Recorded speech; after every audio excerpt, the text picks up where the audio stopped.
The last sikha of the Rebbe that he said was in this week's parsha, was Vayaka. And it's really an amazing and extraordinarily beautiful and profound message. In a certain sense, if you look at the old Rebbe sikhas, what happens is it's almost like the Rebbe starts, especially he says from the passing of the Rebbetzin in Mem Ches, which was 1988, it's like a new time in history. And from when the Frierdiker Rebbe became Rebbe, where there were like 3 10-year phases. There was the 10 years when the Frierdiker Rebbe was in Russia, the 10 years when the Frierdiker Rebbe was in Poland, and the 10 years when he was in America.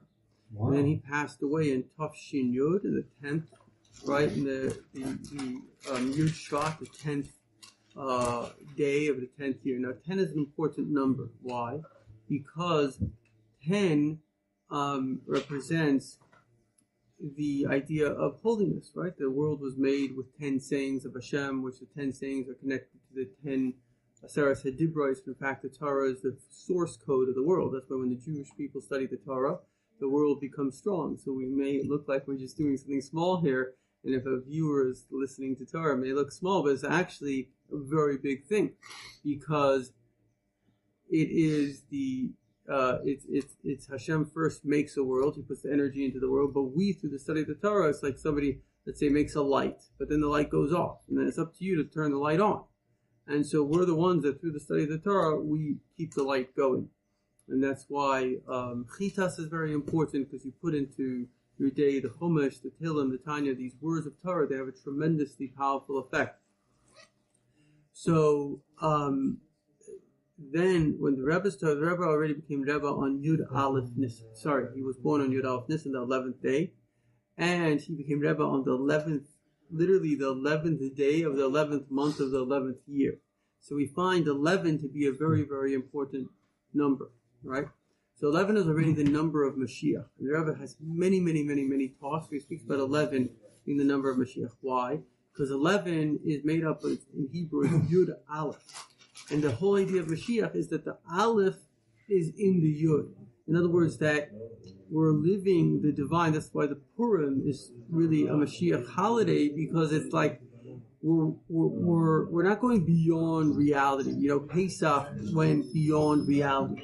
What we're doing is we're creating a reality that Hashem is inside our reality. So it's a normal world, but Hashem is also part and parcel of that world. And that's ultimately the whole goal, because if Hashem just wanted a supernatural reality, then we don't have to exist, basically. But he wants that we, in our own reality, should be able to grow. And in a certain sense, that's represented most by Chaf Bei Shvat. Chaf Bei Shvat is Yud Aleph, Yud Aleph. It's the 11:11. In other words, it's where the infinity of Hashem descends into our reality. So you're dealing with like a dual reality. On one hand, it's our world, and on the other hand, you have Hashem inside our world, and you have like these both things happening all the time. That's also, of course, the whole thing of spirituality and physicality, where most people will make a big mistake. They'll say, okay, either I'm going to be physical all the way, I'm going to be spiritual all the way. But the truth is, in Yiddishkeit, we see that everything is Rotzev V'Shuv. You have moments of spirituality and moments of physicality. You have Shabbos, you have the weekday, you have childhood, you have your life, you have Shabbos, you have the rest of the day. So, and the truth is, it's not that they're two separate things. Like, I remember a Christian telling me how, by them, it's like two separate realities. In other words, you go to church is church, and there's like two different worlds. By a Yid, it's all like a one big shulant. It's all a big mix. Why? Because the whole idea is that we're trying to mix the spiritual and the physical. And they're mixed together. The physical is a little bit spiritual, and the spiritual is a little bit physical. And these things are mixing, and they're blending, and they're working together. And that's basically the concept here.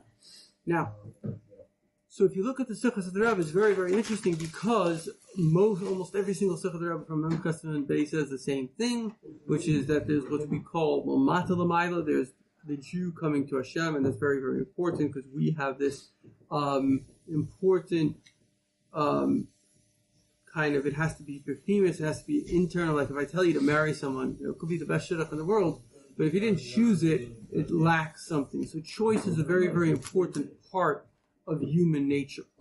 And so Hashem wants that this, even though it's the holiness is infinitely higher than us, He still wants it to come from us. And that's why the Rebbe says in our generation, Hashem made it that people would love Hashem. Meaning the choice, for thousands of years, people chose God, but it was more like out of fear. But now we're coming to Hashem out of love, and that's your choice. And that's a very, very beautiful thing. But even if you choose Hashem, you're still limited by your conception of Hashem. Once you allow Hashem to be Hashem al-Kefah, your personal God, so then Hashem can take you to places that you could never reach on your own. And that's the whole idea of Yelch M'chayalcha. You look at almost every single sikha where the Rebbe speaks about that the final thing is that it will go from, we're just continuously going to progress. And then the Rebbe speaks all the time about this kind of merger of almost like Hashem and man. I was thinking about it, we call ourselves human beings, but actually we're meant to become a godly being. So you're meant to be a human being, but be operating from a godly perspective, and that's how you're functioning in this world. That Hashem Himself is kind of your personal Hashem, He's your personal guide, and that's the thing. There's like almost a merger, like a tzaddik. A tzaddik's not kind of a typical human being. He's allowing Hashem to be his guide and to be his GPS, and this kind of level will occur to each and every one of us. Now, so yes, last week we spoke about the sikha of Kisisa. Actually, I made a mistake. This coming week is Parshas Kisisa, right? So I'm already on Vayaka, I'm already on the next week. But last week we did Kisisa. So Kisisa is an amazing sikha because the Rebbe speaks there about how it's the whole Seder Hishtalshelus. Every single thing that's ever going to occur, past, present, future, is in this structure. And what is the structure? The structure is that basically Hashem has a vision, has a growth, and then basically He implements something, and then from there, some kind of result happens. I don't know, so let's say Hashem wants you to get married because you're going to grow, or you can have a child, whatever it is. So that happens, and you got that level, then the next level. So infinite levels that are occurring in life.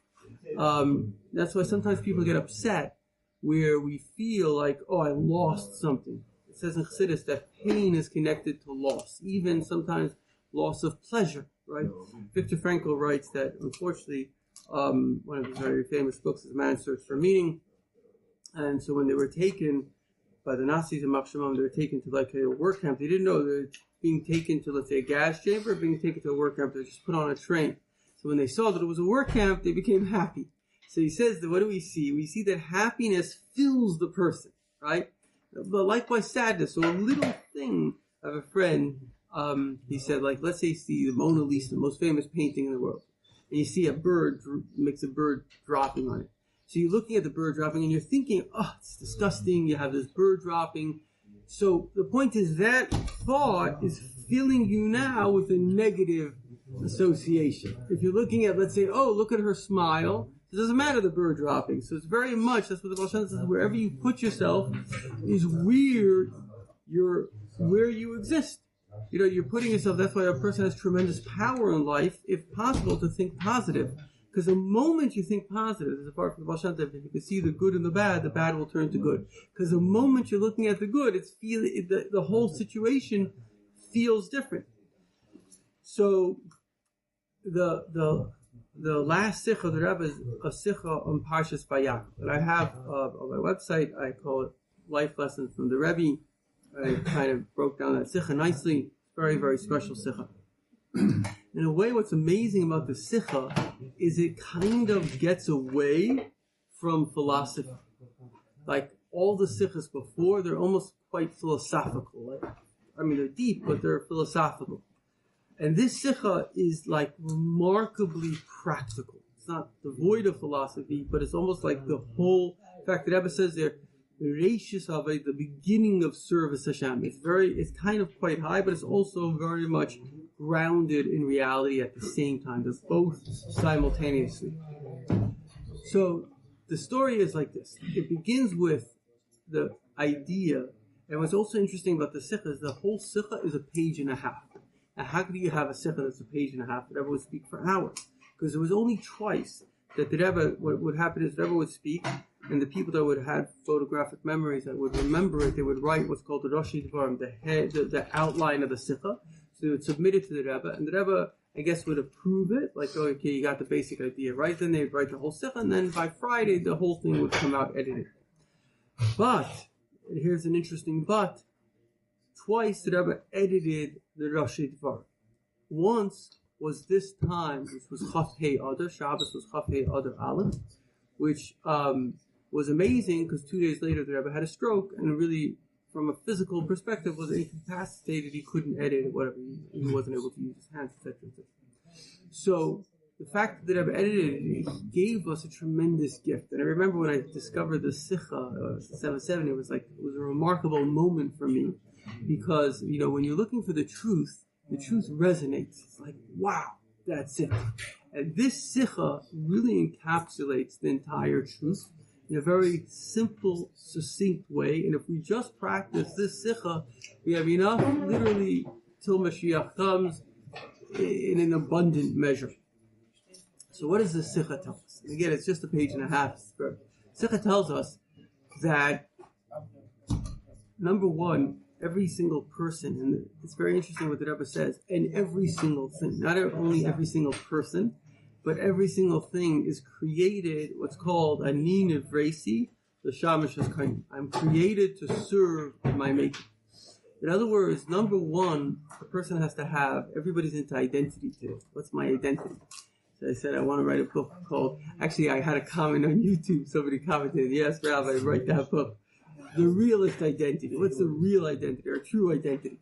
So, number one, our true identity is I am made by Hashem for Hashem. That's number one. I'm made by Hashem for Hashem. And a simple example, if I make a robot, why did I make the robot? I made the robot for me. I didn't make the robot for the robot. I made it for me.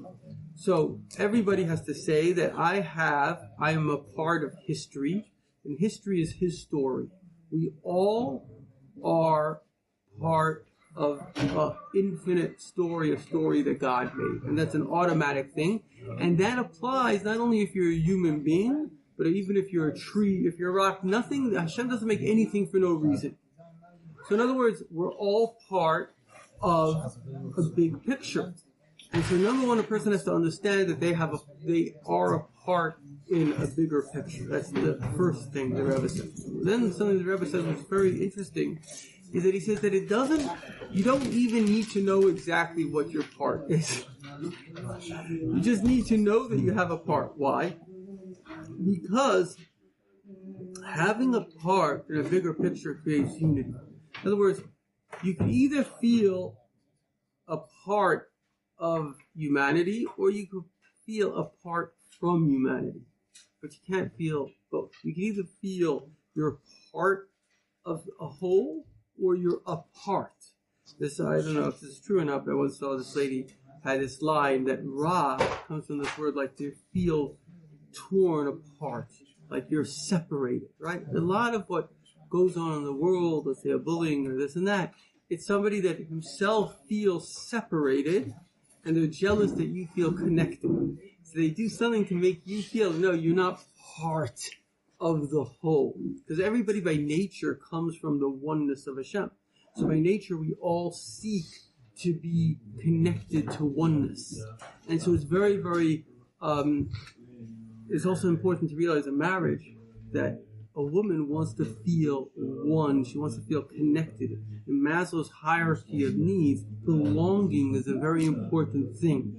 So you may say, who am I? But somebody else might want to feel, they want to belong to you. They want to feel connected to you or your children. They want to feel like you can imagine how you feel to your father, right? So we want to belong. And so the thing is we all belong because we're all made by one Hashem. And he made us. And that's one of the things a very profound thing that I saw from this book by Rabbi, what's his name? He's a rabbi in Long Island. His name slips my mind. What's the rabbi? Shliach from Long Island? I forgot his name. No. He's there for many years. what's his name? Rabbi Teldin. I think his name was Tuvia Teldin, if I'm not mistaken. So he had a very sad story where he lost a child. It's very painful. And he was a rabbi, so he starts doing all this research, and he kind of wrote a book called like the 8 Paths, to Purpose.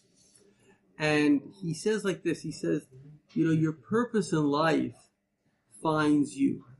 It's not like everybody's looking for the purpose and have their identity and this, that, but actually you were born with a purpose. And that's like what the Arizal says, that there are 2 kinds of souls. You have masters of Torah and masters of good deeds. Right? So a person, let's say, who becomes a rabbi, it's not random, you're born into society and you're learning Torah and this. So it's almost natural, it's almost unnatural for you not to be a rabbi or not to be a shliach. This is they're your society, but somebody else, it would be almost impossible for them to reach that level. They're just like completely different background. So, but the other Yidden, they are what's called masters of good deeds. In other words, they're here. And that's why Hashem made a world in very specific ways. Everybody, even somebody that ends up being a Rav, nothing is random in this world. Certainly, this whole confusion of identity, am I male, am I female? What do you mean? If Hashem made you female, how do you know your mission in life? The way you were born. You were born a Jew, and you were born a male, or you were born a female, or you were born a tree. And the Ravi even says that there are even the categories of this world. You have the physical, the rock, the tree, the animal. These things all actually have tremendous consciousness, right? We now know that the physical have consciousness. I saw it's very interesting. The Japanese, they have a lot of time on their hands, I guess. And this lady, she kind of hooked up plants, and she was able to somehow create. Now, you can hook up plants to that they feel anxiety, right? And we know that the plants are conscious. This guy who worked for the FBI, and his whole job was using, what's that machine that detects anxiety? That was called, it's a lie detector machine, right? A polygraph. And so he thought to himself, okay, I'm gonna go get a match and burn the plant. I want to see how it feels. And the moment he had the thought, the plant its anxiety skyrocketed. So does that mean the plant knows what he's thinking? It's unbelievable. And so they have these other tests where there was a cabbage on the table, and a guy. so they had a cabbage on the table, and this guy comes in and cuts up the cabbage, and they had this other plant hooked up. When the guy that kind of the murderer walked in, the other thing, the anxiety, and we're all like the same thing. We don't realize it, but if somebody walks in and they're very loud and obnoxious, right? So if they just come back in the room, a person's anxiety can start to increase. So, in other words, and the Rebbe says, right, that the physical things, the walls of your house will testify about what we did, the bones of the body that I was quoting. So that means the physical things are very much aware. Oh, this was the thing with the Japanese lady. It was very interesting, where she was able to say a sound, and the plant mimicked the sound. So the thing about souls is that a sensitive thing mimics, right? Because we identify with the other person and we copy. This guy told me that when 3 people are together, within 5 minutes, they're copying each other. Because we have this kind of, when you're sensitive, you just want to be connected to the other. Okay, so the only way, in a way, it's a big problem. Why? Why is it a problem? Because if you're connected, and that's how Russia uses disinformation to corrupt people, because they know that you're going to copy people, and they get the worst people of the society to work their way up, and then people start copying bad behavior. But on the flip side of it, that's why Hashem sends us. Maybe they get the people. It's the whole thing. I discussed it the other day. I don't want to go into the whole thing, but it's the whole science of how they kind of corrupt the society, destroy the society with them. 99% of all the crazy things that are left was all through Russian disinformation. I have a friend that was a former KGB agent, and he was trained in it. Yeah. So in any event, the bottom line is that the only way a person can overcome the system, because on one hand there's actually parts in our brain that are called mirror neurons, that we mirror one another. You look at a little child, I said this the other day, which is my previous marriage, my daughter, she's 3 weeks old, and my wife showed me an amazing thing that she stuck out her tongue, and a 3-week-old child copied her. It means that 3 weeks, the child has nothing logical going on, but they already know that they can copy. And you even have birds that the moment they hatch, they imprint. There's a lot of, I think, birds are like this. And they see themselves as their parent. And that's why I went to this place in Africa where this bird that hatched, it saw a human being, and it got kind of connected.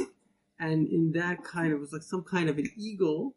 And the way it worked is that the female would send the male out, and he would have to go collect the sticks and make the nest. So she had this relationship with him because they had imprinted.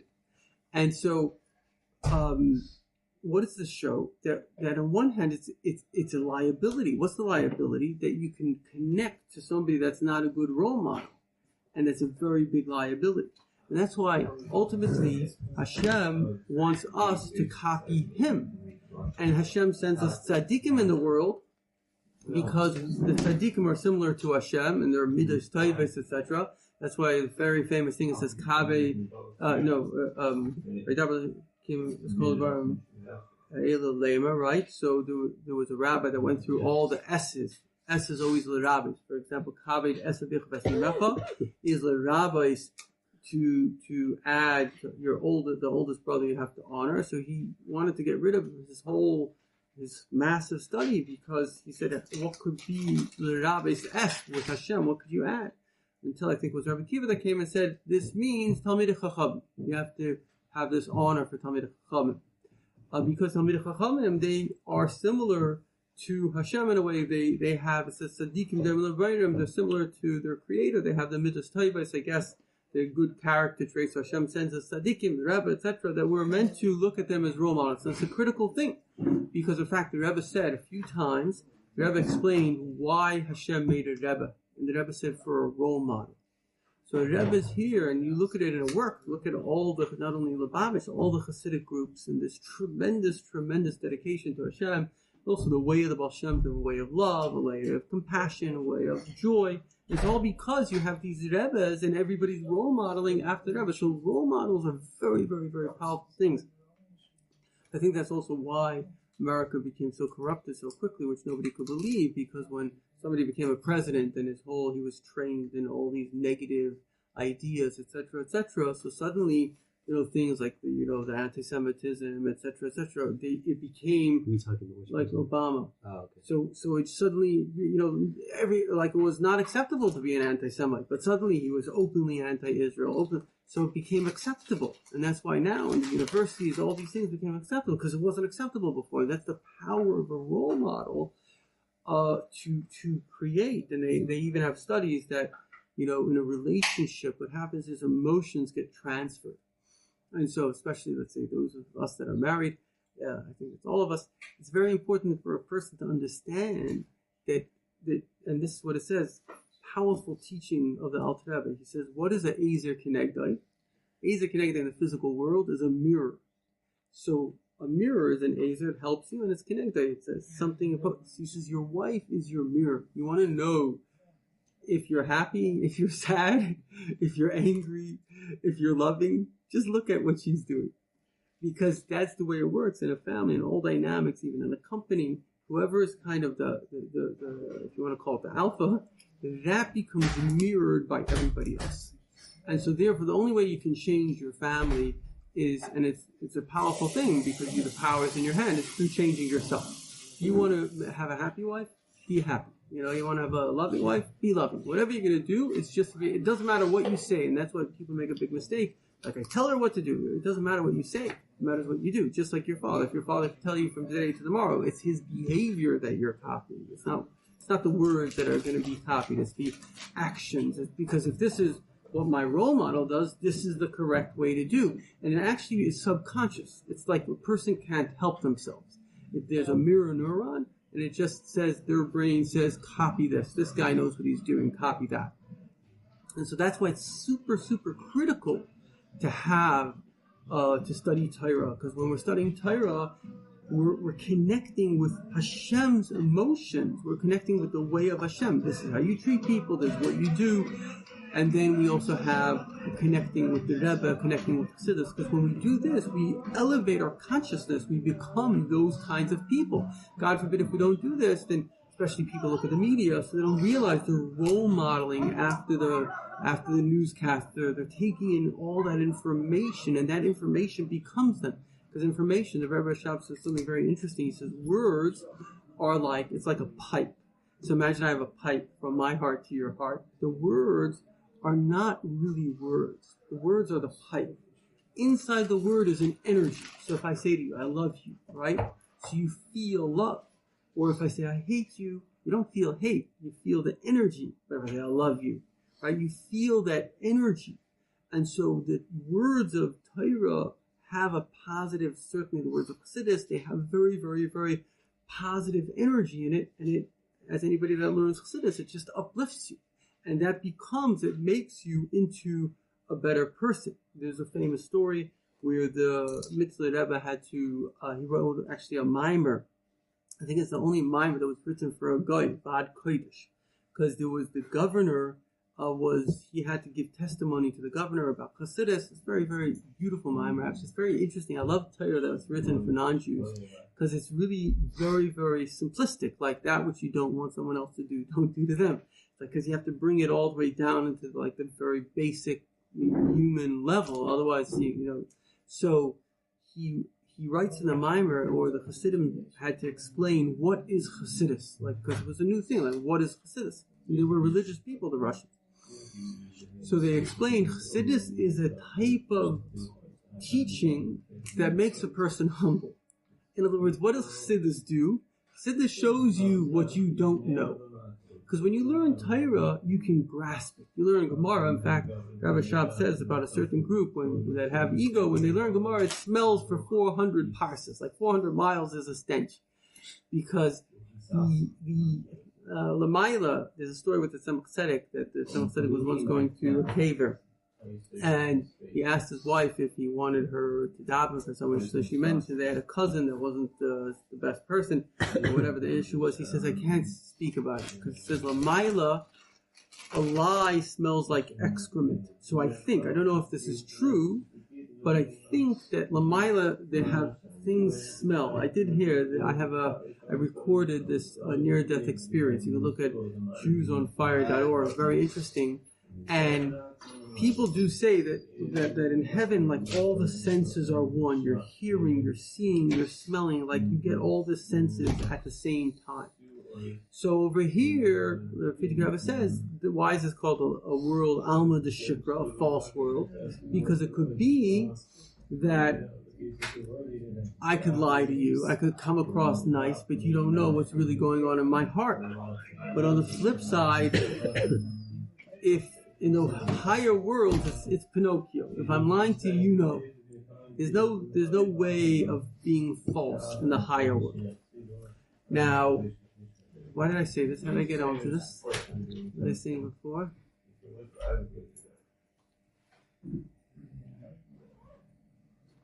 Talking about Hasidus. We were talking about Hasidus, right? Thank you. So how does Hasidus work? Because Hasidus always lets you know that you don't know. It shows you it's like a taste of something.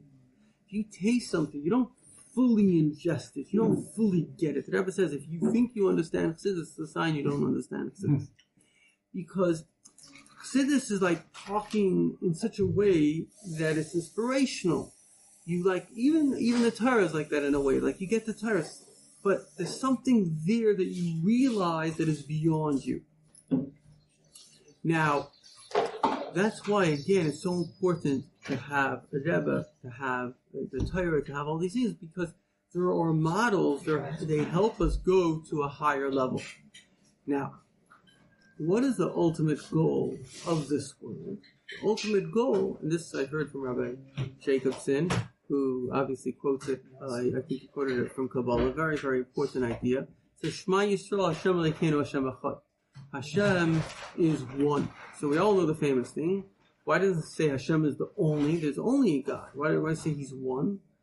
Because we're trying to say that the many different parts, Echad is made up of 3 letters. Aleph is Shem, Ches is the 7 heavens and earth, and Dalet is the 4 sides. We're trying to say that all the different things of this world are all really one. They're all connected. So I have a better idea. Why make different things and put them together and make them one? Just stay with only. But there's something better through connection, better than the best bachelor. The guy could be mamish, an amazing guy, and he could know all of Sidness and all of Torah, and he could have lots of, every single good quality. But if he's alone, anybody that's been alone can know the difference between having love and being alone, and you can't compare it. You're 1,000 times better off with even not such a great marriage, but at least you have the unity, than just being alone. Everything's perfect, but you're alone in your own little house, right? So the idea of unity is the most beautiful thing that can possibly exist. So in order for there to be unity, and we see this very clear, the whole world, everybody wants unity, but somehow nobody gets it. Why? Because the mechanism of unity is not a simple mechanism. Unity means you have to have, in a way, 2 different things happening at the same time. A lot of people want to try to say, oh, we're going to have unity. I've said it before. Islam says we're the religion of peace. Why? Because if we force everyone into this, you need to make a choice together, or is that not unity? Okay, in a sense that's true. But unity really is that you feel connected to the other person, right? In other words, unity is not that we're the same. It's just that we feel unity is like a family. The Rambam says families have more unity than strangers. Why? Because you share blood. In other words, the more you sense that your core self is like someone else, the more you sense that you have unity with them. It's almost an emotional feeling based on a perception of commonality. So, the reason unity is complicated is because some people say, okay, we're all going to be the same. That's not going to create unity. That's going to stifle everybody's individuality. And basically, one person becomes the king, and that's it. Like Animal Farm, like communism, like all these radical groups try to do, it doesn't work. On the other hand, you have the opposite, which is, okay, everybody can do what they want, but again, it doesn't create unity, because I'm doing what I want, you're doing what you want, there's no connection. So only through holiness do you have unity. What is holiness? Holiness is that Hashem, and this is again why every single philosophy and religion doesn't get it, because it's very hard to understand the concept of infinity. That you could have one thing which can be infinite things at the same time. So you have one Eibishter, and that one Eibishter made 7 billion people and trillions of plants and animals. He made one thing, made infinite different things, and each thing is part of the bigger picture. And once you understand that, then you can have unity. Because you understand, okay, who am I? I'm just a little person, but I have a little part of this picture. Hashem made me a rabbi. I can teach a little bit of Torah. Let's say I have a family that I have to support. I'm a son, I'm a brother, I'm a this. I have a little part of the world. So I have a part of this picture. You have a part. We all have a part in this picture. Now, without the trees, none of us could survive. Without the sun, none of us could survive. Without the stars, I don't know exactly why God needs 100 billion stars, but without that, it doesn't work. Without the malachim, it doesn't work. Without each part of this puzzle, the whole picture falls apart. So then you can automatically sense, wow, we are united. Because we are all part of this picture, So a question I ask. So the concept of mashiach, and you talked about people mirroring each other and there being a leader. How does that not get into a Avodah Zarah where we're kind of looking up to this one person for the answer when the answer is really the Shem's running the world, not the Rebbe or anybody else, Good question. Good question. Yeah, good question. So I think the answer is that people make a fundamental mistake with the Rebbe. The Rebbe's not, it's most, like Jonathan Sachs said, that the Rebbe wasn't looking to make followers. He was looking to make leaders. So the Rebbe is not here. The Rebbe doesn't need, the Rebbe didn't want a position. Every great leader, Baal Shem Tov says it. A leader is somebody that doesn't want to be a leader. So they're forced into it by Hashem because they have special qualities and qualifications. And ultimately, we know what's going to ultimately happen when Mashiach comes. It says, nobody will have to teach you one another because all will know us. So the ultimate job of the Rebbe is not to say that the Rebbe won't be there and Moshe Rabbeinu won't be there teaching us, but their ultimate job is not to be our kind of guru. Their ultimate job is there to help us reveal Hashem within ourselves. And not only ourselves, very interesting, the Rebbe says, I didn't verify this, but I read it from somebody that translated, the Rebbe says the uniqueness of Mashiach is that he'll be the Rebbe of the Goyim. Because we had, David HaMelech was the Rebbe, Moshe Rabbeinu, we had Rebbes of all the Jewish people, but the Goyim never had that. So you're talking about somebody that Noru love Kol HaGoyim, every single Goy in the whole world. He'll do justice to the whole. He's going to be taking care of everyone. And we find that the Rebbe, probably uniquely from all the leaders in Jewish history, started the Seven Noahide campaign. He cared about the Goyim. You see it very, very clear. The Rebbe cared very much. And he said that Shluchim are sent to impact the Jewish world, and the Jewish world impacts the Goyish world. In other words, we're very much responsible. The Baal Shem Tov says we're responsible for teaching the Goyim the Seven Noahide laws. So it's not only about the Jews. It's about every single person in the world, because every single person has a role in this world to serve Hashem. Now, the Jewish role is much more spiritual. We have 613 mitzvahs. We're the light unto the nations. The guy is more about what we call Yishuv Ha'olam. He has to settle the world. But they have to be ethical, moral people. So what's going to happen when Mashiach comes? We're constantly going to climb spiritually, but they will have an obligation. I don't know 100%, but they will have an obligation to live according to Seven Noahide laws, and also they're going to be studying Sidness. The Rebbe says to teach Goyim Sidness. Because I heard though that we have like the 10 Commandments, right? Right. And then there's the 7 Noahide laws. Yeah. So we have additional 3 commandments, right? Shabbat, Kashrus. I don't remember what the other one was, but there's a parallel there. What I'm trying to say, like between those 7 laws have depth, not that they don't have. Yeah, depth, no, they right? do. They do have some depth. Right? Yeah, there are opinions. I think the Maharal of Prague says that a guy has to do every single ethical law of the Torah, which is hundreds. So it's not so simple just to say. But basically, simply speaking, Hashem wants everybody to be good and kind. That was the Rebbe's whole message. He said Judaism boils down to goodness and kindness, and that was his message to CNN. That, when they asked your message for the world, he says the Messiah, the Mashiach is already on his way. From our part, we have to add in the realm of goodness and kindness. So that was very clear that everyone wanted everybody to be an ethical person. And also it seems that to grow, right? That was the other thing of the Rebbe, that we can all grow. So certainly by us, we know that Rebbe spoke mostly to Jews, but his whole thing was growing all the time, more. But by Goyim, you see very clear that Rebbe had a sense of the ethical, moral behavior. And he also did say to teach Sidness, because the ideas of belief in Hashem, the idea of Hashgacha Pratis, the idea of knowing Achdus Hashem, that everything is really Hashem. That's what Avraham Avinu did, right? He taught everybody that there's one God. And that's what the world is going to look like. A world redeemed is where each person knows that they matter and they have a part in the greater whole. And this is the whole thing. The ego always wants to be the greatest, but we're never the greatest. We're always part of greatness.